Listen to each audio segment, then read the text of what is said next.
வெங்காய பக்கோடா முறுமுறுப்பாகவும் சுவையாகவும் செய்வதற்கு கீழே உள்ள செய்முறையை பின்பற்றுங்கள். தேவையான பொருட்கள்: பெரிய வெங்காயம் 3 அல்லது 4, நீளவாக்கில் மெல்லியதாக நறுக்கியது. கடலை மாவு 1 கப். அரிசி மாவு 1/4 கப். பக்கோடா முறுமுறுப்பாக வர இது அவசியம். பச்சை மிளகாய் 2 அல்லது 3, பொடியாக நறுக்கியது. இஞ்சி பூண்டு விழுது 1 டீஸ்பூன், விருப்பப்பட்டால். மிளகாய்த்தூள் 1 டீஸ்பூன். பெருங்காயத்தூள் 1 சிட்டிகை. சோம்பு அரை டீஸ்பூன். கருவேப்பிலை மற்றும் கொத்தமல்லி சிறிதளவு, நறுக்கியது. உப்பு தேவையான அளவு. எண்ணெய் பொரிப்பதற்கு தேவையான அளவு. சூடான எண்ணெய் 1 டேபிள் ஸ்பூன், மாவில் ஊற்ற.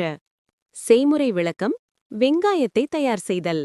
முதலில் நீளவாக்கில் மெல்லியதாக நறுக்கிய வெங்காயத்தை ஒரு பாத்திரத்தில் போட்டு அதனுடன் தேவையான அளவு உப்பு சேர்த்து நன்றாக பிசையவும். 5 நிமிடங்கள் அப்படியே வைத்தால் வெங்காயம் நீர்விடும்.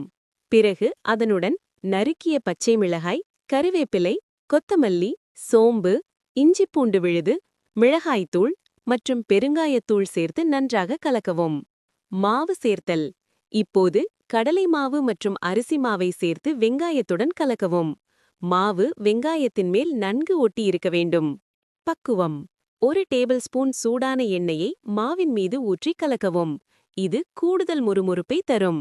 தேவைப்பட்டால் மட்டும் மிகக் குறைந்த அளவு தண்ணீர் தெளித்து பிசையவும். வெங்காயத்தில் உள்ள நீரே போதுமானதாக இருக்கும். பொரித்தல்: வாணலியில் எண்ணெயை சூடாக்கவும்.